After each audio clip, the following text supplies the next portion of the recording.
misericórdia do Senhor sejam convosco em nome de Jesus. Aleluia.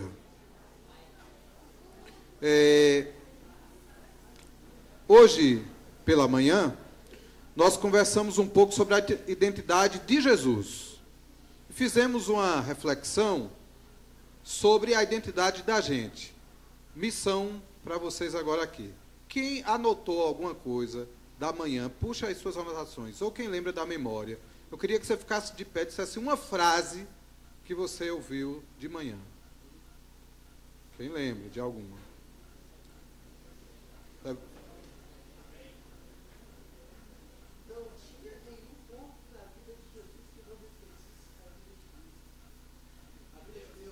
Vida do Pai. Não tinha nenhum ponto na vida de Jesus que não refletisse a vida do Pai. Imitar a Deus é imitar a Cristo.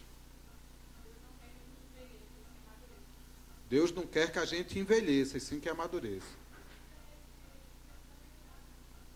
Cristo é a expressão exata do ser de Deus.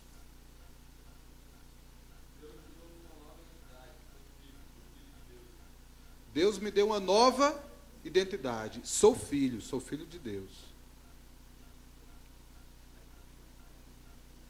Equação para essa identidade. Eu igual a Jesus. Amém. Eu igual a Jesus. É a função identidade na matemática. Tudo que tem em mim tem que ter em Jesus. Tudo que tem em Jesus tem que ter em mim. Eu e o Pai somos um, disse Jesus. Eu e o Pai somos um. João 10:30.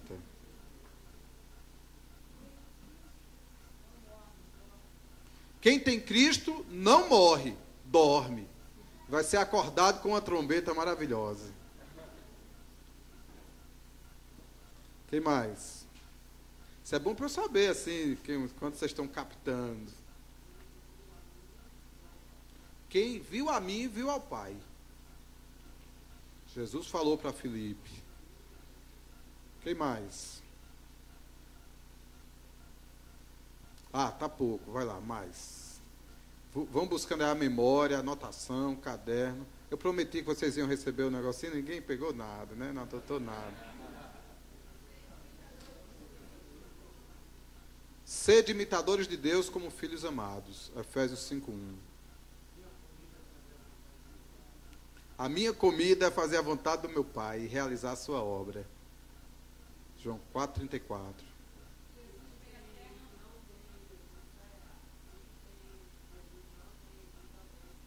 Amém. O que tem em Jesus e não tem em mim, está errado. Em quem? Em mim, né? E o que tem em mim e não tem em Jesus, está errado de novo. Em mim de novo.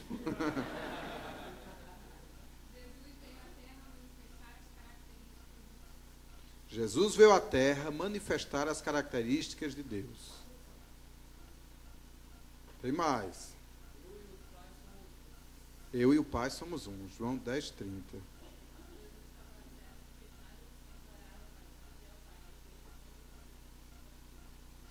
Jesus na Terra nunca fez nada sem primeiro orar, pedir ao Pai. E Deus fez as coisas através do Filho, né? A obra de Jesus foi a obra de Deus. Não foi uma obra para Deus. Como Deus ungiu,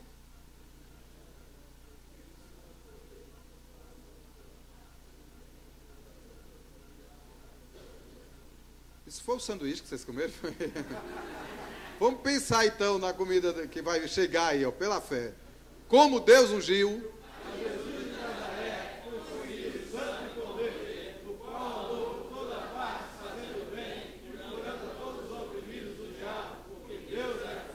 amém. Porque Deus era com ele. Então vamos em frente, né? Vamos seguir um pouco para o que Deus quer nos dar por aqui. Eu comecei a identificar elementos, pode passar mesmo, elementos da carteira de identidade, né? O que é que tem numa carteira de identidade? Você já tirou sua carteira, né? Então tem o que lá? Tem uma foto, tem o dedão lá, né? Digital, tem lá dados, data de nascimento, nacionalidade, tem o documento de identidade, ele é baseado em outro documento. Qual é o outro documento que gera certidão de nascimento? Então tem um documento que dá origem a ele. E eu comecei a viajar. Vocês já notaram que eu sou viajoso, né? Então vocês imaginem que de terça-feira para cá minha cabeça está assim, ó. Aí eu ligava para um, ó, faz um desenho para mim assim, eu quero um negócio assim que eu vou levar para os irmãos acompanhar a minha viagem aqui, né? Então a gente foi montar aqui a carteira de identidade do discípulo, tá? Carteira de identidade nova aqui. Era para eu ter mandado para imprimir, para entregar a todo mundo aí essa carteira de identidade do discípulo. Então vamos ver. Os elementos que tem numa carteira de identidade, dá um zoom aqui, pode adiantar que ele já vai. Ó, a gente vai começar com a imagem. Então, eu vou usar uma série de coisas para falar sobre a imagem da gente. A primeira coisa que me veio à mente, quando eu pensei na imagem, foi assim. Eu não consegui uma foto para representar o que eu vou dizer, mas vou contar, vocês vão acompanhar a minha viagem aqui, certo? Eu imaginei no aeroporto uma mulher, um vestido esvoaçante, um cabelo longo, alta, sapato alto, um batom na boca, no aeroporto, puxando uma mala, toda chique. Chega no guichê e o atendente que vai fazer o check-in, todo sorridente. Bom dia, senhora. Por favor, me dê sua carteira de identidade para eu fazer o check-in. E a mulher tira a carteira de identidade da bolsa e dá para o cara. Mas quando o cara olha a foto,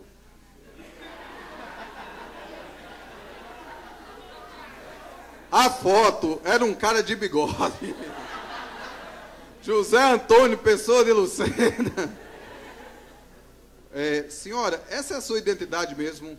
E a voz da pessoa engrossa diz, olha, é minha identidade, é porque eu fiz uma cirurgia e troquei de identidade, mas no documento ainda não foi trocado, não. Quando a lei aprovar, eu vou mudar minha identidade. Meu nome agora é Tereza. Imagine um choque de realidade. Aquela figura que apareceu com aquela identidade. Aí, o meu assessor para assuntos de imagem criou uma foto contrária, né? Um cara, quando apresentou a identidade dele, olha a identidade dele, como é que era. Isso, estranho, né? Agora, a minha reflexão é... É minha irmã, que eu coloquei a foto dela. Aí a pergunta é o seguinte, com quem você se parece? Quais são suas atitudes, sua identidade? Então aqui vem a reflexão, tá? Eu dou uma cordinha para vocês irem, mas depois eu puxo. Derrubo 1, 2, tá? Cada pergunta dessa eu derrubo 1, 2. Preste bem atenção que eu vou perguntar a vocês aqui. Imagine que você é essa pessoa, tá? Você está na universidade, ou na escola, ou na rua, passou o dia com seus amigos. Vamos imaginar alguém aqui na universidade. Tinha aula manhã, tarde, então almoçou junto. Depois teve um lanchinho por ali, porque tinha uma apresentação para fazer à noite. Tá, você e seus amigos passaram o dia todos juntos. À noite, depois da apresentação, enquanto estão ali se despedindo, alguém toca no assunto religião e pergunta para você, qual a tua religião? Aí você puxa a sua carteira de discípulo e diz, eu sou discípulo de Jesus. Eu nasci de novo, eu sou a imagem e semelhança de Deus. Eu e Jesus somos um, assim como Jesus e o Pai são um. Está aqui minha identidade de discípulo. A foto aí é a foto de Jesus, que eu e Jesus, somos um. Vamos imaginar agora o choque de realidade.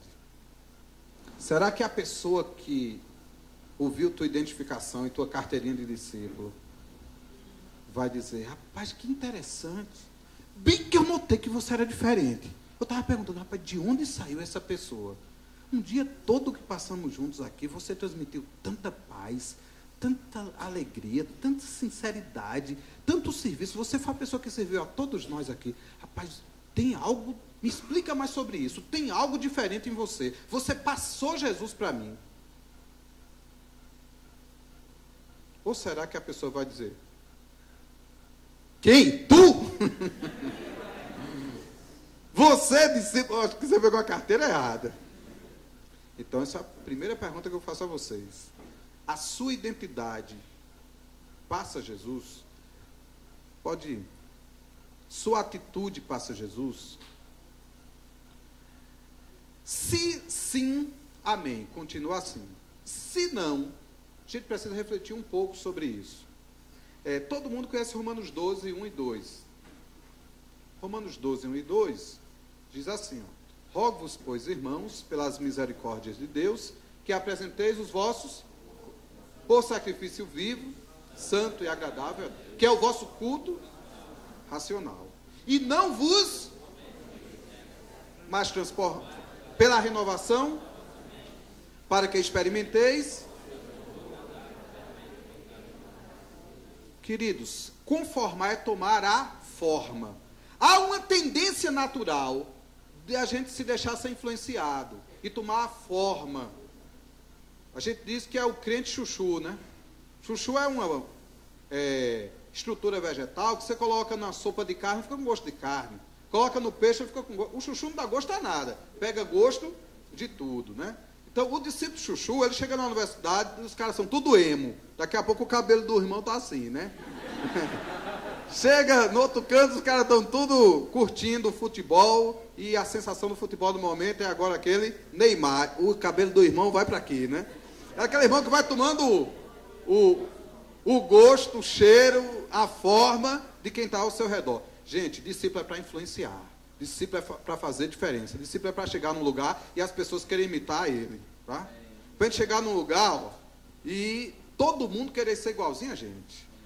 Discípulo é para fazer moda, não é para seguir moda de ninguém não. Tá? Então está todo mundo com a moda da saia curta. Porque é o seguinte, é lógico que a roupa identifica de um modo e de outro não. Vou dar um exemplo. Esses dias eu vi uma foto na internet, o cara cortou a calça jeans e sobrou um pedacinho de calça jeans. Aí uma cadelinha entrou dentro. Aquelas cadelinhas pequenininhas, ficou de saia longa, né? Aí o cara botou uma foto dela na internet, botou assim, virei crente. A cadelinha do cara de saia longa, né? Então aquela saia longa lá embaixo lembra aquele crente das antigas, né?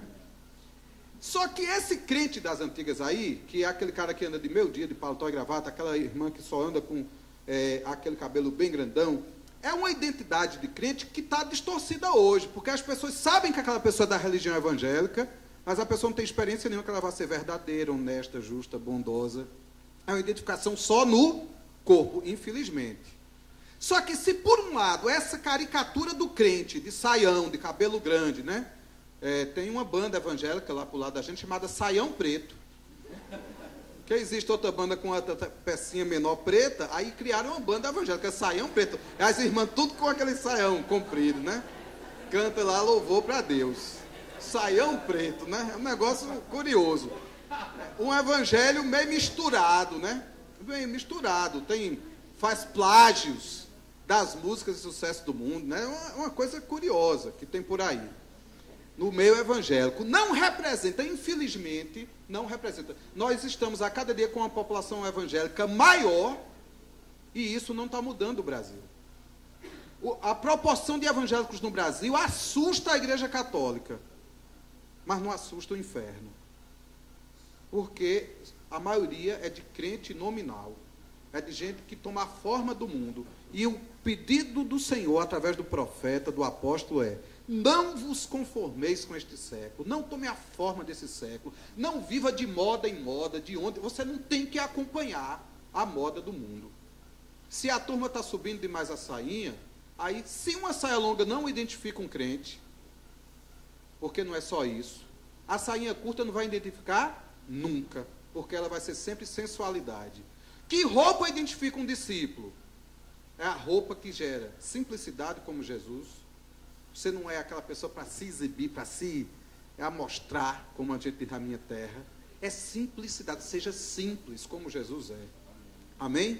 Isso é o caminho da vida eterna. Fuja de uma coisa extremamente sofisticada. A Bíblia chama as mulheres a se vestirem com modéstia e não com frisados de cabelo e toda uma estrutura para conquistar. Tem meninas que usam o corpo para conquistar os meninos. Cuidado, pois se você conquista um menino pelo corpo, você vai ter o pior tipo de homem que só gosta do seu corpo. Quer conquistar um homem de Deus? Dobre seu joelho. Uma amiga minha orava assim, dizia: Senhor, um dia eu quero encontrar um homem que ame mais a ti do que a mim. Eu quero casar com esse. Amém. E quando o menino ficava muito bobo por ela, era uma menina atraente, tinha muitos garotos que gostavam dela, quando o cara chegava, menina, eu gosto tanto de você, eu daria tudo por ti. Ela dizia, isso eu não quero. Né? Eu quero um homem que ame mais a Jesus do que a mim. Um dia ela conheceu um rapaz que nem ligava para ela, só falava de Jesus, ela ficou gamada no carro. Jesus, eu quero esse para mim. Eu quero esse para mim. E Jesus deu, hoje eles estão casados, são uma bênção. Quer casar certo? Ore, peça a Deus. A Bíblia diz que vã é a graça enganosa a formosura. Mas a mulher que teme ao Senhor, essa será louvada. Quer uma mulher boa, é uma mulher que teme ao Senhor. Uma mulher boa, uma mulher que ora, que lê a Bíblia, que se santifica, que obedece ao seu pai. Quer conhecer uma menina? Não veja como ela olha para você, não. A menina encantada por você, ela fica toda bestalhadinha para você. Veja como ela olha para o pai dela, para o irmão dela.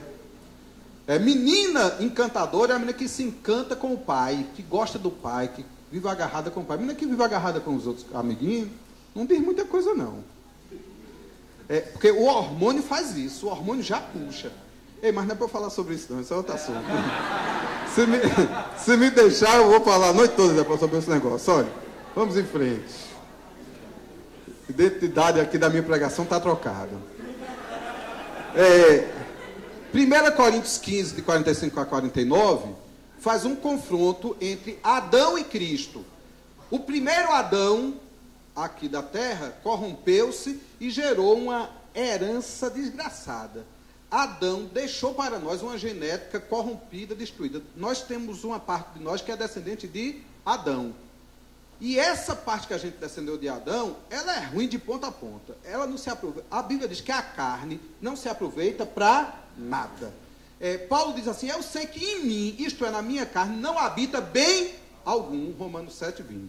Então, olhe só o texto de 1 Coríntios. Eu não vou ler todo, mas aqui diz assim, como foi o primeiro homem, o terreno, que foi Adão, tais são também os demais homens terrenos, que herdaram dele.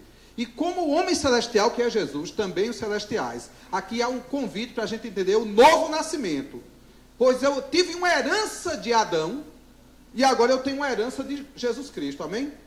Eu recebi uma carga genética de Adão, mas agora eu recebi uma carga genética de Jesus Cristo. Uma carga genética espiritual, uma nova vida, uma nova forma de viver. Aí a gente tem que fazer aqui uma comparação. Pode passar adiante. Colossenses 3 vai nos fazer esse confronto. Eu tinha uma velha maneira de viver, mas eu já ressuscitei com Cristo. Olha o texto que diz. E se a gente já ressuscitou com Cristo, a gente deve pensar nas coisas que são do alto, onde Cristo está. O texto, que eu não dei zoom nele, mas Colossenses 3 diz assim, se já ressuscitaste com Cristo, pensai nas coisas do alto onde Cristo está. Então, a Bíblia diz assim, vós morrestes e a vossa vida está escondida com Cristo em Deus. Então, primeira notícia, aquela sua identidade, ela está falida. Aquela sua identidade que você tirou lá na Polícia Civil, você morreu para aquilo, você não é mais aquilo.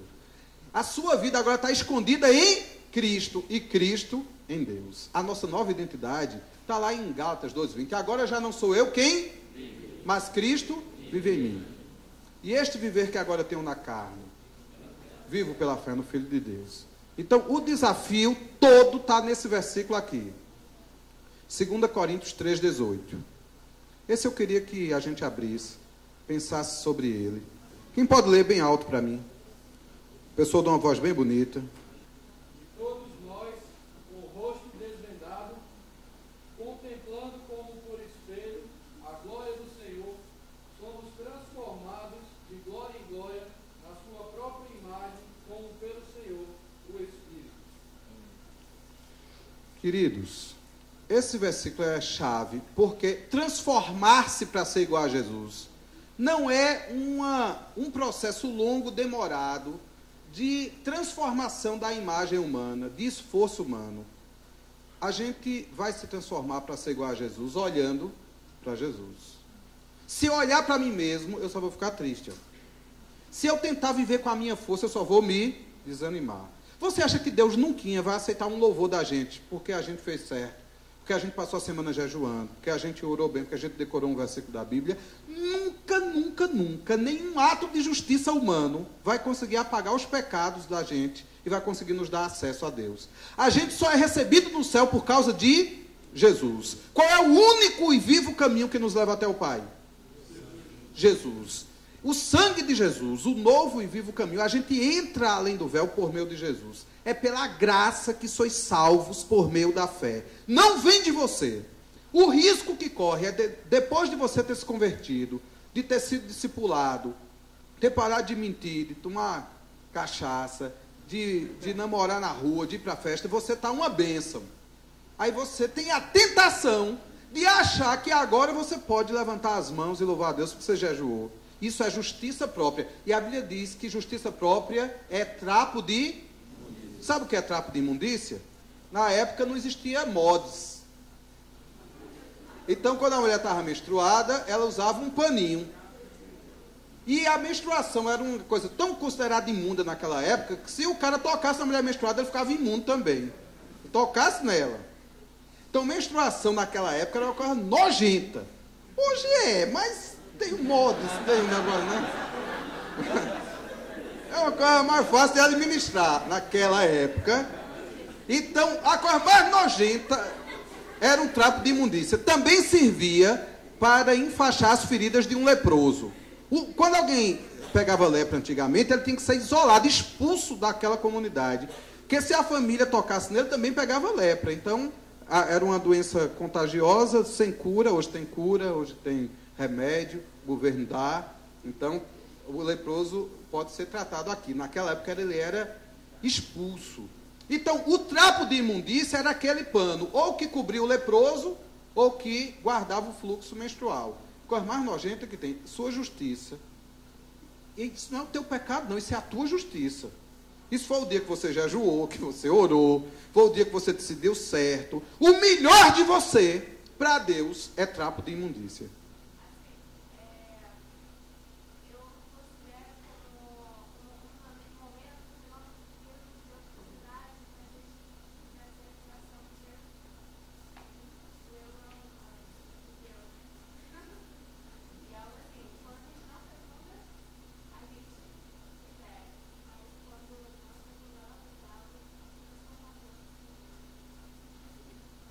Não, o processo todo é maravilhoso, o ciclo todo é fantástico.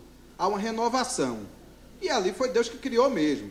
Só que, no contexto cultural em que a Bíblia foi escrita, a menstruação era considerada uma coisa imunda, nojenta, né? Hoje é só meio assim, mas está sob controle. Naquela época era um negócio assim, que se o cara... para o judeu, e o judeu até hoje é assim. Eu tenho um amigo judeu que ele disse que se uma mulher menstruada passar em cima de uma plantação, aquela plantação murcha. E ele colocava a mulher quando estava menstruada para dormir no outro quarto. Então o judeu até hoje tem essa noção. Mas voltando para nós, se a justiça do homem, se o melhor do homem é trapo de imundícia, nunca jamais será o nosso ato de justiça que nos colocará no Santo dos Santos. Será sempre o sangue de Jesus. Será sempre o sacrifício de Jesus. E todo o processo de santificação consiste nisso aqui, ó, de você olhar para Jesus, ficar olhando para Ele, olhando para Ele, olhando para Ele, olhando para Ele, você vai virar igualzinho a Ele. Amém. Se você admirar Jesus, se você amar Jesus, o que é olhar para Jesus? É você ler a Escritura, tudo que a Bíblia diz sobre Jesus e tudo que Jesus disse na Escritura. E você olhar para o mundo com os olhos de Jesus. Hoje estávamos louvando e foi recitado aqui o Sermão da Montanha. Bem-aventurados. Foi citado em Romanos 12, que ali vem do Sermão da Montanha, toda a vida, e o convite foi assim: vamos adorar Jesus assim, que seja a nossa adoração a Jesus assim. Olhar para a vida com os olhos de Jesus. Então, eu queria dizer uma coisa para vocês. A melhor coisa que te acontece não é quando alguém te elogia. Receber elogio é fácil. A melhor coisa que te acontece é quando te criticam, quando te batem numa face para você poder o quê? Oferecer a outra. Quando alguém pisa no teu calo para tu tirar o tênis e dizer, ó, filho, encarca mais, né? Alguém rouba teu fogão. Você diz, eita, leva o bujão também. Alguém rouba teu celular, ó, passa para pegar o carregador. Queridos, Expressar Jesus é na prática. Adorar a Deus aqui é fácil demais. A gente nem que queira, os irmãos não deixam de ficar sem adorar. Aqui um faz levanta, outro faz ajoelha, outro faz levanta a mão, outro abraça. E não dá tempo a gente parar de fazer nada. É 2, 3 horas que a gente ficar na reunião, tem alguém estimulando a gente a louvar a Deus. E quando você está em casa, segunda-feira, no seu banheiro, só você e a sua filosofia, né? O que é que enche seus pensamentos ali, né? O verdadeiro louvor a Deus tem muito mais a ver com o que acontece na segunda-feira, na terça e na quarta, do que o que acontece na reunião do domingo. Porque, olha, tem irmão que só ele pegar o microfone e começar a cantar aqui, a gente já se arrepia todinho, né, não? Aquele irmão tão ungido, tão abençoado, o corpo, chega um irmão ali, me dá um abraço chorando, eu cheguei aqui todo macambuzo, mas o amor dos irmãos me constrange, eu me animo, eu me renovo, é bom demais! Porém, o que foi que o texto, a canção que cantou aqui, uma cançãozinha não vai te satisfazer. Eu conheci o verdadeiro sentido da adoração. E qual é o verdadeiro sentido da adoração? É você, Jesus. E é você todo dia. E é você todo dia. E sabe qual é a pior das idolatrias? É quando a gente ama as coisas de Deus, mas não ama a Deus. A gente ama o louvor da igreja. A gente não ama Deus para louvá-lo. Então a gente só louva quando está lá. Quando a gente está na fila que a gente não queria estar, aí a gente murmura, reclama. Quando a comida não sai do gosto que a gente quer, quando aquela bolsa que você queria comprar acabou a promoção, né? Quando aquela sandália que você mais gostava se foi, aí você esquece do louvor, você pensa na murmuração. Então, louvor a Deus, murmuração, um contrário do outro. Olha só, o que é olhar para Jesus? É olhar para todos os teus dias, para todos os teus momentos com os olhos de Jesus. Eu fui professor por 18 anos. Aqui e acolá, eu dei alguma aula boa, que as pessoas gostaram, me aplaudiram. E aqui e acolá, eu dei aulas péssimas, que dormiu quase todo mundo, foi embora um bocado. Eu tive aulas muito boas e muito ruins. E outras medianas, que nem fedia, nem cheirava, ninguém nem lembrava nem do meu nome depois do... Mas eu sempre gostei do seguinte, em todos os anos, eu tinha, por exemplo, 10 turmas. 5, 6 turmas gostavam de mim, 2, 3 me aturavam e uma me detestava. E o lugar que eu mais gostava de dar aula era nessa, que eles me detestavam. Porque, imagina um professor entra na sala de aula, não param nem para dizer bom dia. Aí o professor entra, eles estão lá... A professora apaga o quadro e... Oi, gente! Até que o professor dá uma tapa no quadro assim, ninguém senta, né? E quando, enfim, olham para o professor, e faz assim, pronto, lá vem de novo. Aí aluno parece que decora as perguntas. Professor, o senhor vai fazer prova em dupla? Ou... Eles decoram, parece uma série de... Professor, vai ser difícil. Aí eles ficam fazendo 1000 perguntas para tirar o sério do professor e não dar aula, né? Professor, como é que vai a sua família? Vai bem. Aí vem aquele monte de perguntas, a gente não aguenta mais. Aí, quando eu chegava numa turma dessa, aí eu já entrava rindo na sala. Eu digo, Jesus, muito obrigado. Porque eu chego na casa do meu pai, eu sou tão amado. Eu chego na igreja, eu sou tão amado. Eu chego naquela outra sala ali, eu sou tão aplaudido. Eu tinha que ter uma sala dessa aqui para me mostrar o mais importante da vida, que é Jesus. Que não há nada em mim que me qualifique. Eu estou ali aplaudido, sou aqui vaiado. Eu conto uma piada ali, todo mundo ri. Conto a mesma piada aqui, os caras me dão uma vaia. Um levante. Não tem aqueles alunos, o professor contou uma brincadeira, vai, ei! Aquele levante. Eu levei muito levante, irmão. E sabe que no meu coração ficava, Jesus, muito obrigado, Jesus. Porque tem alguém para me esvaziar, tem alguém para me humilhar. Porque tem um velho Adãozinho aqui, genético, dentro de mim, que gosta de aparecer, que gosta de se amostrar. Viu? Aqui eu tenho que botar meu joelhinho no chão e clamar a Deus para que eu não apareça, que Jesus apareça. Mas se depender de mim, eu vou querer o quê? Vou querer fazer para agradar, querer falar para ganhar o público. E não para ser profeta de Deus. Eu não estou aqui para agradar ninguém, eu estou aqui para ser profeta de Deus, para ser boca de Deus. Mas minha carne não quer isso. Minha carne quer que eu apareça, né? Isso é para todos vocês. Você está louvando a Deus às vezes assim, levanta a mão, Aí uma vozinha lá no seu coração, e todo mundo vai ver que você é espiritual, você levantando a mão, né? Aí você às vezes fica com vergonha embaixo, né? Daqui a pouco levanta de novo. É aquela luta da gente, é a carne da gente lutando para a gente querer ficar com a glória para nós. Não é? Eu fico imaginando quando Jesus entrou em Jerusalém montado num jumentinho, o pessoal espalhava mantos pelo chão e batiam palmas e diziam: Hosana, Hosana, bendito que vem em nome do Senhor. O jumentinho achava que era para ele, né? Ficava... E eu fico imaginando que às vezes a gente é assim, né? A gente é usado por Deus, Deus nos dá uma palavra, as pessoas são abençoadas, elogiam, aplaudem Jesus, adoram Jesus, e às vezes a gente fica feito aquele jumentinho, né? A síndrome do jumentinho. Então, queridos, vamos olhar para Jesus. Olhando para Jesus, a gente tem vitória. Olhando para você, você se desanima.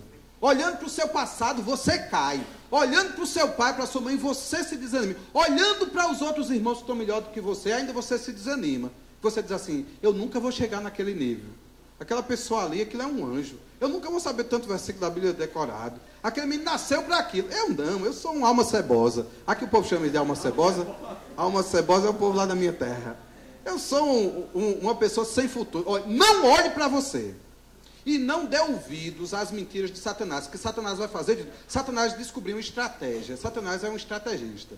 Quando Adão foi criado, e que Deus colocou Adão e Eva ali no jardim, a primeira coisa que ele fez foi pegar uma pranchetinha e começar a anotar ali, ó.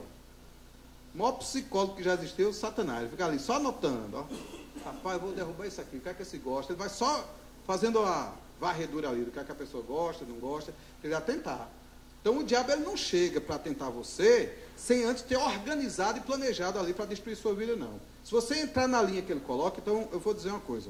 Tem um versículo na Bíblia que diz assim, que quem blasfemar contra o Espírito Santo não tem perdão. O diabo virou especialista em usar esse versículo, certo? Ele não tentou Jesus com os versículos. Aí ele bota assim na cabeça da pessoa: ei, você vai blasfemar contra o Espírito Santo.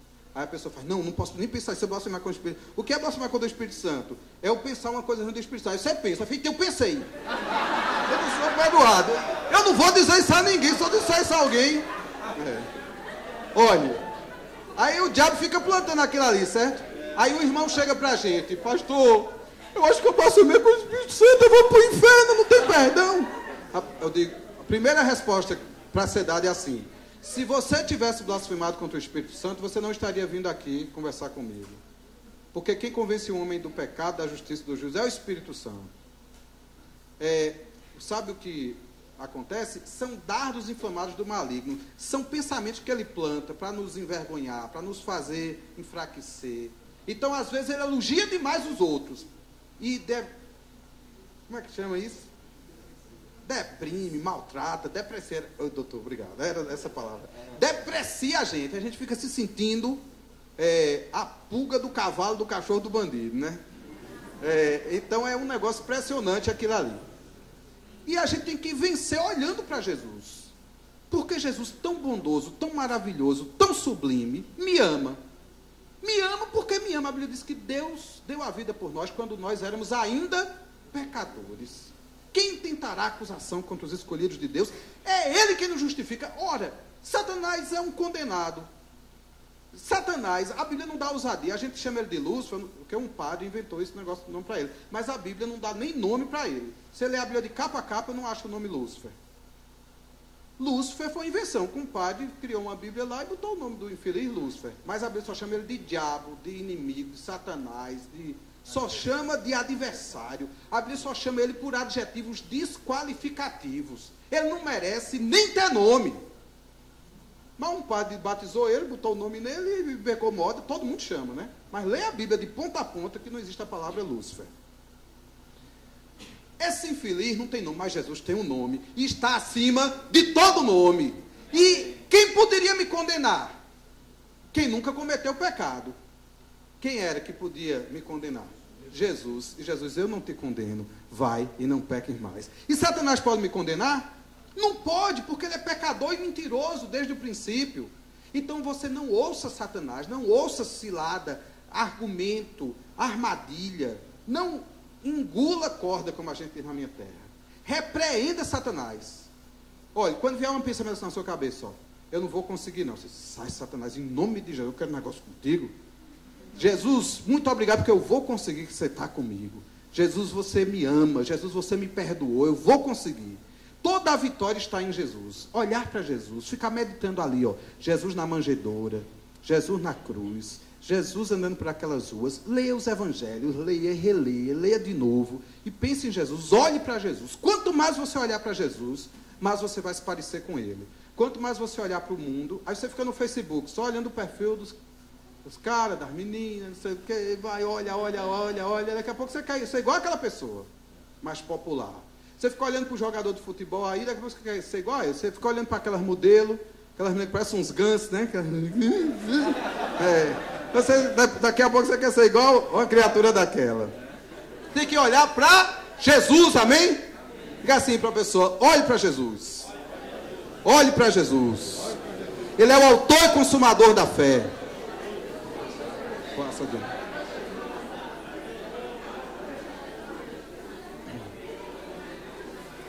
Aí eu pergunto,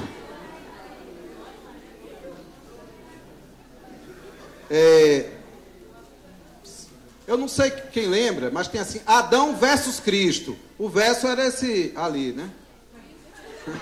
Esse VS, tá? Tá vendo? Adão versus Cristo. Aí a pergunta que tem ali, a quem você expressa, né? Quem se expressa através de você? Tá? Vamos em frente. Pessoal, olhe, gastar tempo olhando para Adão não vai resolver o seu problema nunca. Então, a pessoa paga a um psicoterapeuta para fazer análise, fica olhando para a sua vida, para o seu passado, para a sua mãe, fica botando culpa na avó, tataravó, na escancha-avó. Não resolve o problema de ninguém. Culpa Jesus Cristo já levou na cruz. Você tem que se desfazer dela, perdoar e receber perdão, se perdoar e viver a vida olhando para Jesus. Então, olhar para Adão, olhar para homens, é um problema sério. E aí entra um perigo para esse negócio de quem tem discipulador. Ter discipulador é bom, mas tem uma contraindicação. Quando o discipulador resolve entre ele e o discípulo. Então, às vezes, o discípulo vira um discilouco e o discipulador um psicólogo. Aí vem o discipulado do divã. O cara no sofá da casa ali, aí vem um discípulo, eu sou muito ruim, eu não consigo. E o discipulador vem cá, aí fica aquele jogo psicológico ali, certo? Um discipulado de divã gera covardes. Discipulado é na rua, fazendo bem, é pregando o evangelho, é caminhando, é olhando para Jesus. Às vezes o discípulo nem ora para pedir um conselho. Tem um problema, vai buscar o guru, o discipulador. O discipulador é tão sabido que nem ora para dar o conselho. Vai lá na sua carteirinha de 1000 conselhos que ele já deu, já resolve tudo, enquadra tudo sem Jesus. Nós podemos viver uma vida entre nós, com Jesus ali, ó. Jesus é um nome no fim da oração, é o tema das mais belas canções, mas está ali na periferia. Jesus precisa ser o centro da vida da igreja. Jesus precisa ser o centro da vida do dia a dia, da segunda, da terça, da quarta. Jesus precisa ser o centro do seu pensamento, da sua mente, do seu corpo, das suas decisões, dos seus recursos. Jesus precisa ser o centro da nossa família. Quanto tempo a gente gasta com televisão, com computador, com internet? Quanto tempo a gente gasta com conversas sem futuro? Tem jovens que conversa um dia todo, leva horas para Jesus aparecer na conversa. E às vezes quando aparece, é só assim, meu Jesus do céu, que menina linda que passou ali, né? Então, queridos, ele está chamando o nome de Jesus como o outro diz, Nossa Senhora, né? Não é brincadeira. É mineiro que diz Nossa Senhora, né? Nossa Senhora, né? Todo canto tem isso, né? Nossa Senhora, né? Aí tem um cara que se converteu, não chama mais Nossa Senhora, chama Jesus do céu. Mas é de vez em quando que aparece o nome de Jesus. Queridos, nós precisamos olhar para Jesus, transformar a nossa vida para dia adiante. Nossa vida num altar a Jesus. Sem Jesus a gente não consegue. Sem Jesus não dá. Olha só. Como é simples. A gente se reveste de Cristo, a gente olha para Jesus, a gente conhece a Jesus. Quando foi que eu fui revestido de Cristo? No batismo, né? Mas não vou chegar no batismo ainda, eu vou ainda falar sobre ele. Eu vou pular um pouquinho aí para digital aí. Outra coisa que tem na carteira de identidade é uma digital, né? Eu fiquei imaginando o ano digital de quem nasceu de novo, que ele deixa uma marca diferente ali, ó. A digital ali está deixando que marca? A digital é uma expressão genética, tá? Todo mundo tem um DNA diferente do outro e tem uma impressão digital que é uma expressão dos genes. Então, marca você. E para que serve isso? Porque é a polícia científica que guarda essa informação. Porque qualquer vestígio de você representa você. Se você passar por um local e você deixar cabelo, saliva, marca de suas mãos, a polícia científica, o CSI passa por ali e tem como coletar todo tipo de informação a seu respeito. A célula, que tem o DNA, e inclusive a carteira de identidade do futuro. Nos Estados Unidos, em alguns estados já está sendo implementada. A carteira de identidade contém, quando a pessoa vai tirar a sua carteira, ele não tira só as impressões digitais, ele tira amostra de DNA, certo? Já é obrigatório para prisioneiros. Todo mundo que é preso, já é coletado material genético dele para fazer um banco de DNA. E algumas pessoas voluntárias também, mas vai ser obrigatório um dia todo mundo ter a sua identidade pelo DNA. Porque cada pedacinho de você, cada fio de cabelo, um pedaço de unha, pode se achar vestígio de você. Então, a minha primeira pergunta que eu faço é: que marcas identificam você? Quando você passa pelas pessoas, as pessoas que já passaram pela tua vida, teus amigos de colégio, as pessoas que já se relacionaram com você, com que impressão elas ficaram de você? Que marca você deixa na pessoa? Outra pergunta que eu faço: cada pedacinho de Jesus refletiu o Pai, cada pedacinho da gente reflete Jesus. Outra pergunta que eu faço: se o CSI chegar na tua casa, fizer uma varredura, CSI celestial, fizer uma varredura no teu computador, que marcas tem lá no teu computador? São marcas de impureza, de idolatria? Porque tem gente que idolatra pessoas, times, estilos de vida. Tem gente que idolatra a si mesmo, uma imagem. Tem gente que idolatra a igreja, o ministério, o UFC. O UFC não é brincadeira, não. Cada dia atrai mais fãs no mundo todo. No Brasil já está, em nível de audiência, as programações não são tão constantes como o futebol, mas quando tem, e nos horários inusitados, o nível de audiência é altíssimo. E muitos rapazes e muitas moças estão se espelhando naqueles atletas ali. E há ídolos ali. Que marcas tem no seu computador, no seu celular? Que marcas tem no seu Facebook, nas suas mensagens? Se alguém passar fazendo uma varredura, ele vai achar Jesus ali. Alguém vai encontrar algum DNA de Cristo nas marcas que você deixa. O seu rastro deixa marcas de Jesus ou deixa a sua própria marca? E aí vem o próprio discipulador. O discipulador sempre imprime uma marca no discípulo. Será que você está imprimindo suas manias, seus cacuetes, suas formas, ou Jesus? Você imprime Jesus na vida do seu discípulo ou imprime você mesmo? Seu jeito de ser, seu jeito de falar. É natural que o discípulo imita o discipulador até sem perceber, né? Tem discipulador que faz... Daqui a pouco o discípulo dá do mesmo jeito, né? Sem nem perceber. Isso é uma capacidade que o ser humano tem de imitar. A gente tem um neurônio para imitação, chamado interneurônio. Eu não estou falando que imitar é ruim. Imitar é bom. E o discípulo querer imitar o discipulador é bom. Agora o discipulador tem que ter a responsabilidade que Paulo tinha lá em Coríntios. Ele disse: sede, pois, meus imitadores, como eu sou de Cristo. Então a marca que Paulo imprimia no seu discípulo era a marca de Cristo e não a sua própria. Pois não. De Filipenses, que Paulo diz assim: irmãos, sede imitadores meus e observai os que andam segundo o modelo que tende em nós. Pois muitos andam entre nós, dos quais repetidas vezes eu vos dizia, e agora vos digo até chorando, que são inimigos da cruz de Cristo. O destino deles é a perdição, e o Deus dele é o ventre, e a glória dele está na sua infâmia, visto que só se preocupam com as coisas terrenas. Mas estavam no meio, andavam conosco. Então, estava no meio. Algum desses pode ter virado discipulador, pode ter virado líder. Tinha até, segundo a carta de Jesus Cristo à igreja de Éfeso, lá em Apocalipse, tinha até gente que se dizia apóstolo, mas não tinha as marcas de Cristo. eram inimigos da cruz de Cristo. O Deus deles era o ventre. O cara só queria passar bem, chegar na casa dos irmãos para passar bem, só queria ser adorado, glorificado, elogiado. E o cara imitava a pregação dos apóstolos. E o cara se movia como um apóstolo, até que alguém o identificou como falso apóstolo, né? E o denunciou. Inimigos da cruz de Cristo. Então, a gente tem que ter cuidado com isso. Qualquer um de nós pode virar um inimigo da cruz de Cristo. Quando você sai da atitude de... Porque cruz é símbolo de morte. Quando a gente morreu em Cristo, a gente passou a ter uma vida nova. Então, queridos, vamos pensar nisso aí. O outro ponto que a gente precisa pensar, que tem numa carteira de identidade, é a filiação. Quem é o teu pai?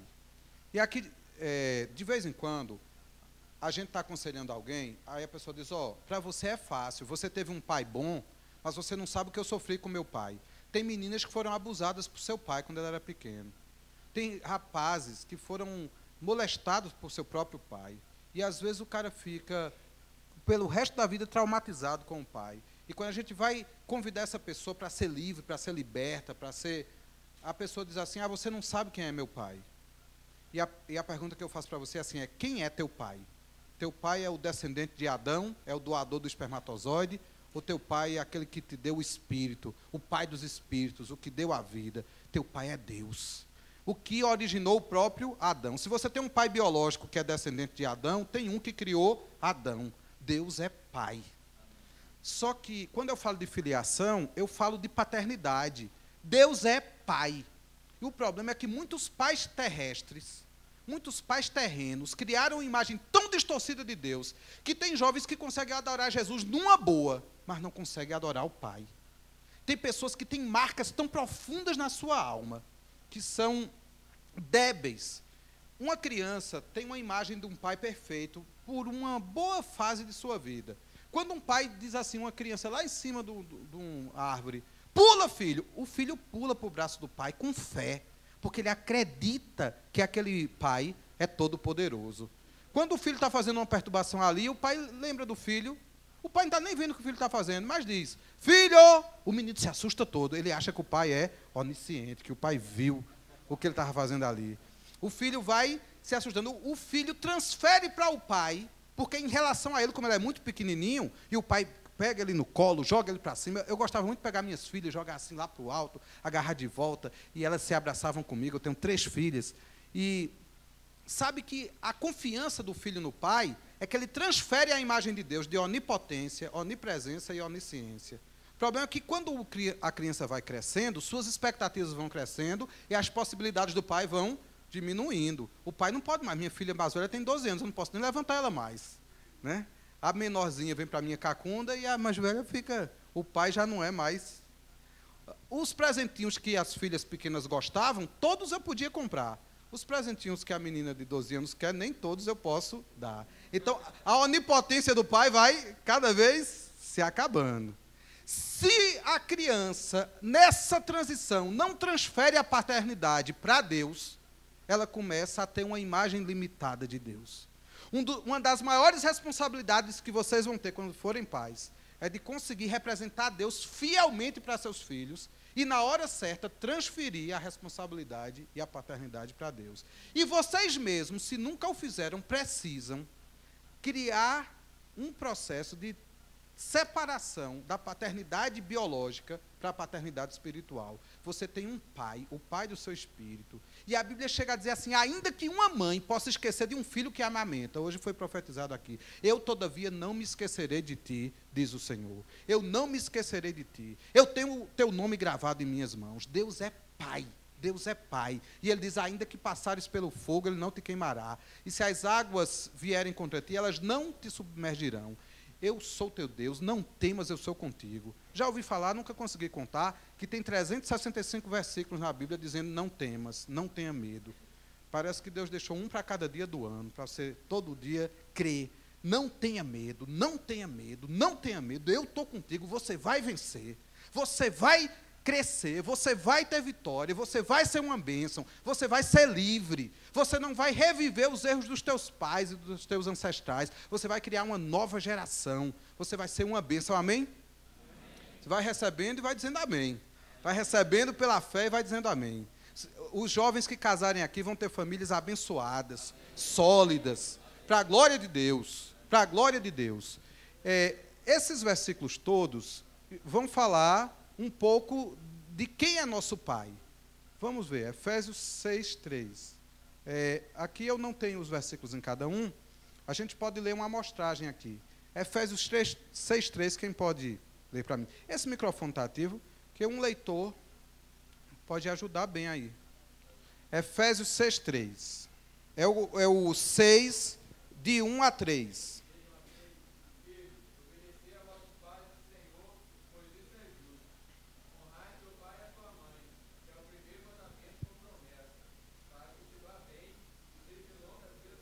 Deus valoriza tanto a paternidade que é o único dos 10 mandamentos que tem em si mesmo uma promessa. Honra teu pai e tua mãe para que te vá bem.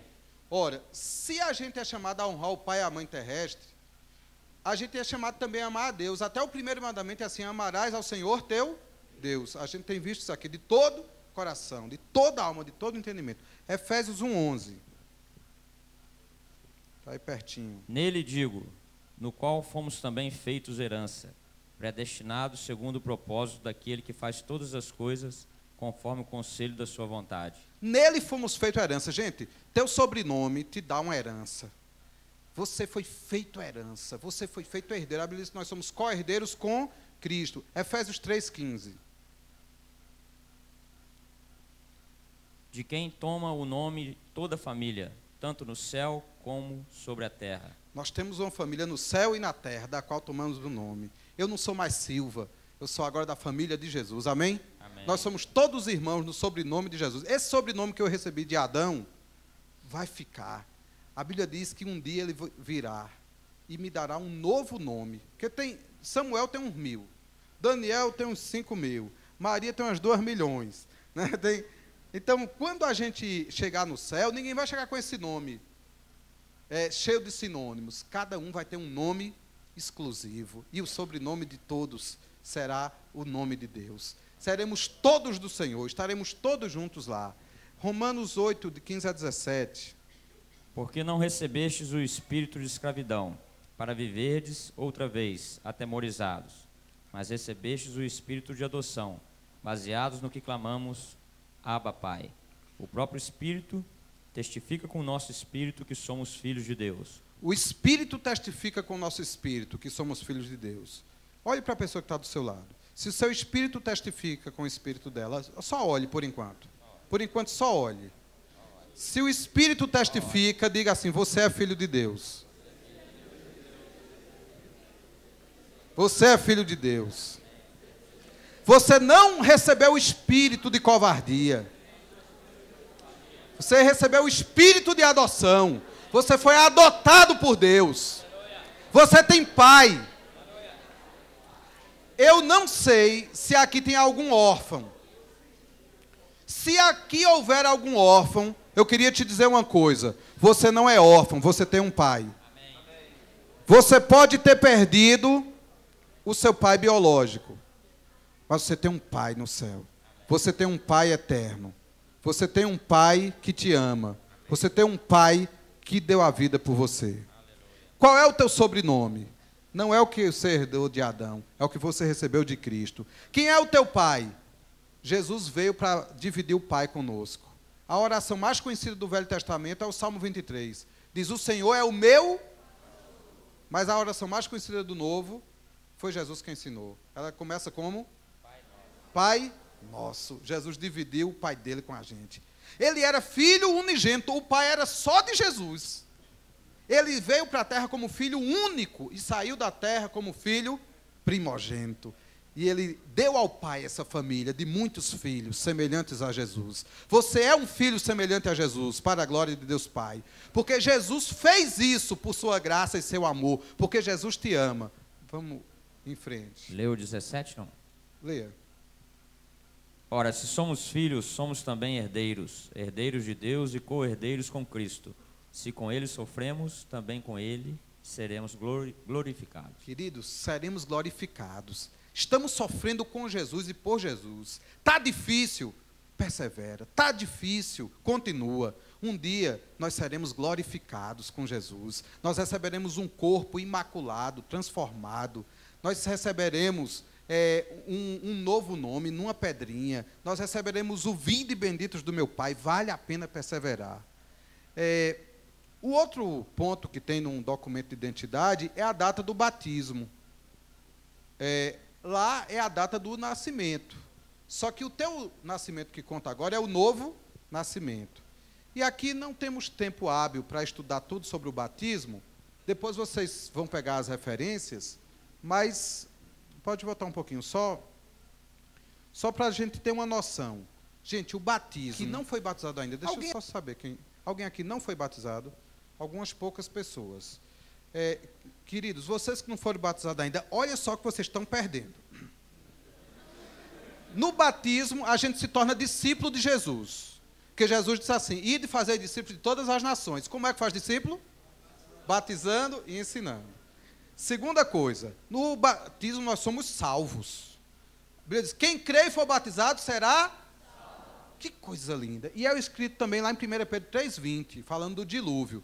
Diz assim que no dilúvio, 8 pessoas foram salvas pela água. Isso está certo, as pessoas foram salvas pela água. Elas foram salvas por quê? Pela arca, né? Só que a arca salvou eles do dilúvio. Mas o que foi que a água fez do dilúvio? Salvou eles daquela geração perversa e incrédula. Lembra daquele povo, quem veio à tarde, daqueles velhinhos que só fazia pecado, 200, 300, 400 anos. A água do dilúvio matou uma geração perversa e incrédula. Noé e sua família nasceram de novo, começaram do zero na humanidade.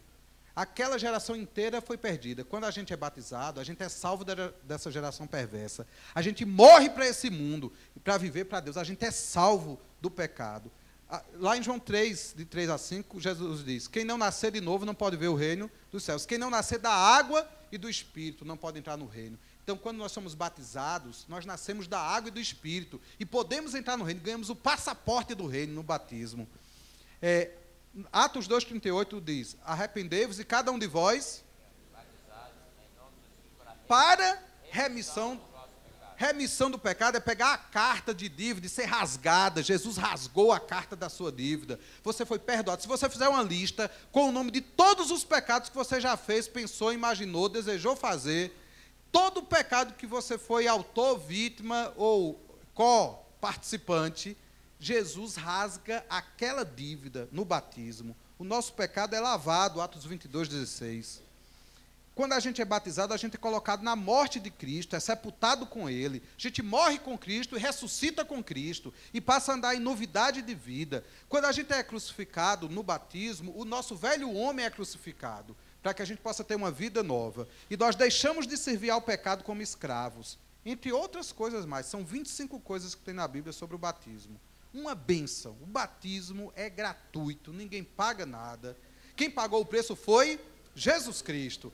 O arrependimento não é um preço a pagar. O arrependimento é só uma condição. O arrependimento, que é um convite para você negar a si mesmo, tomar a cruz, perder a vida, é você pegar a sua identidade e dizer, essa eu não quero mais não. Eu quero a de Jesus.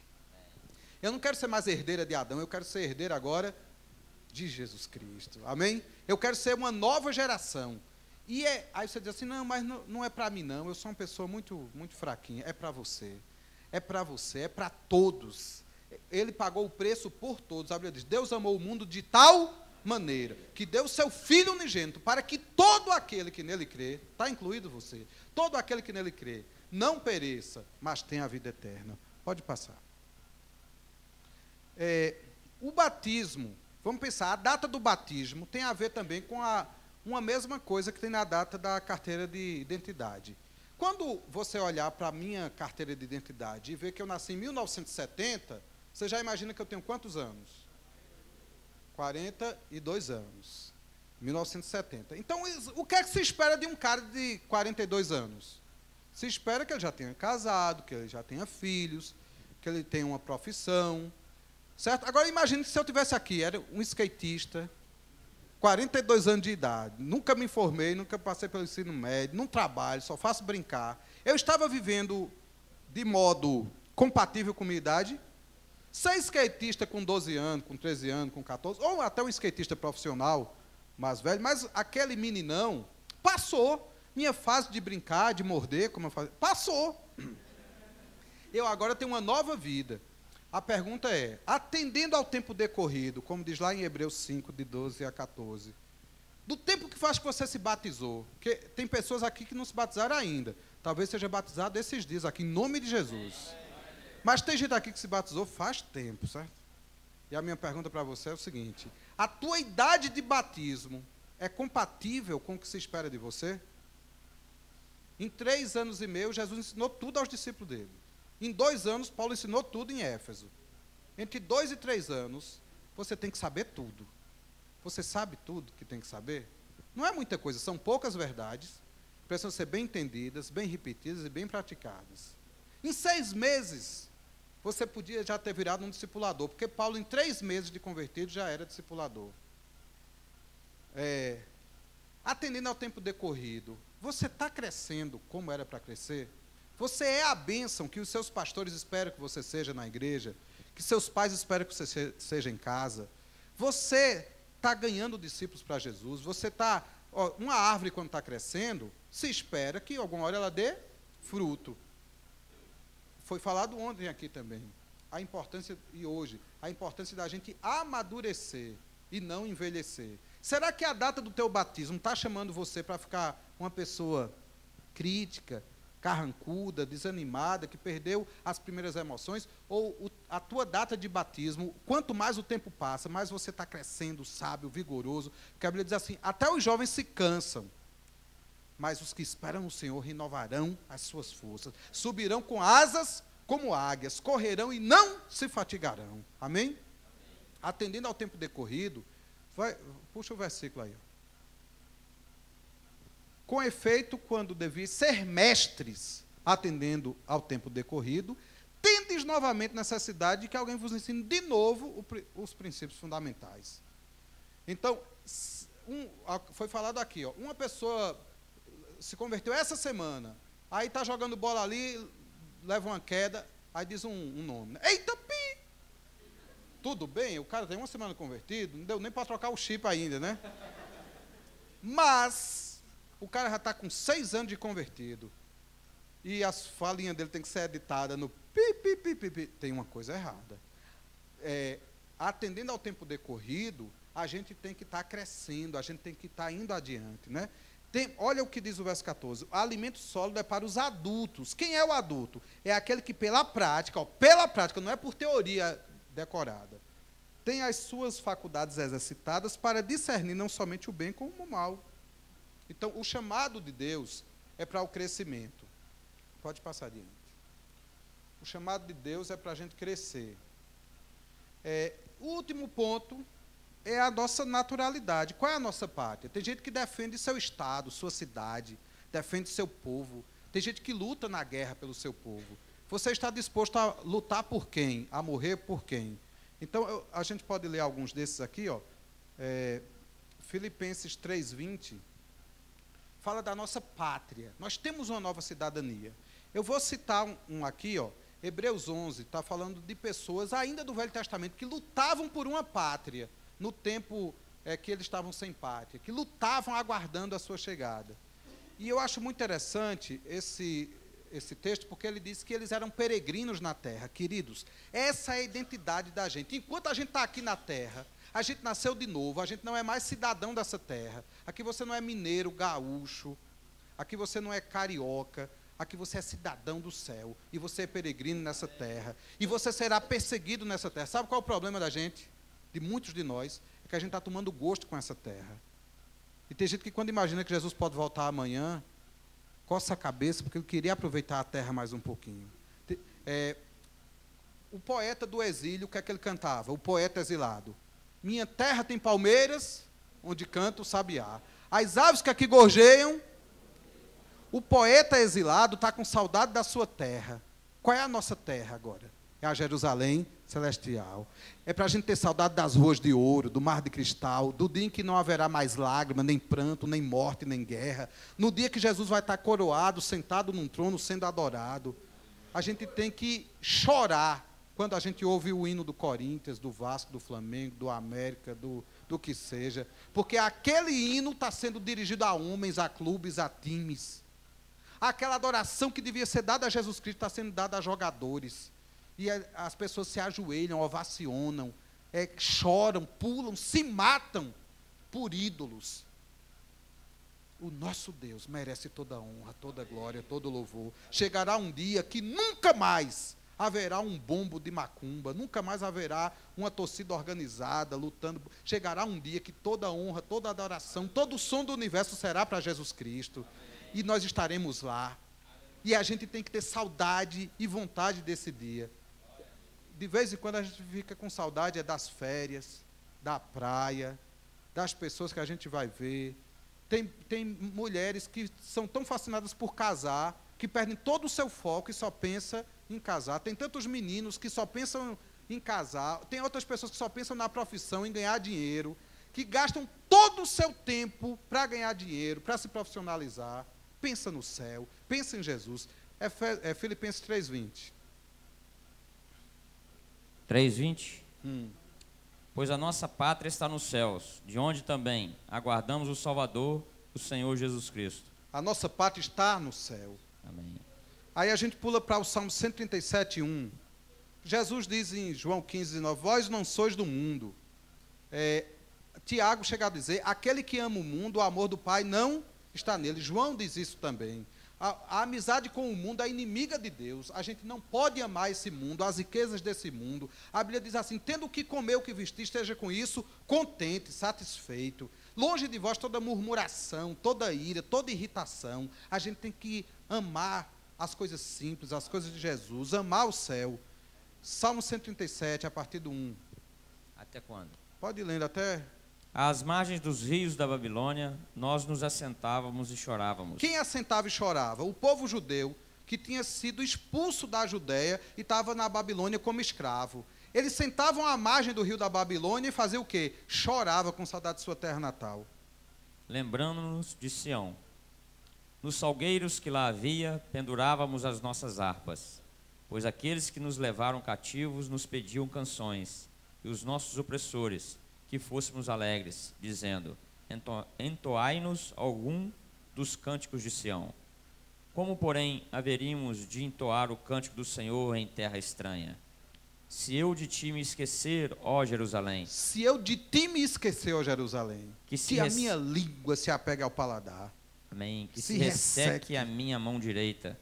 Apegue-se-me a língua ao paladar. Se não lembrar de ti, se me não lembrar de ti, se não preferir eu, Jerusalém, a minha maior alegria. Queridos, essa Jerusalém celestial, a nossa atitude tem que ser assim. Se eu não te preferir, ó Maranata, ó vinda de Jesus, ó chegada daquele dia da trombeta tocar, a nossa maior alegria. Infelizmente, há pessoas que estão contando muito com o dia do casamento, com o dia da formatura, com o dia de uma vitória terrestre.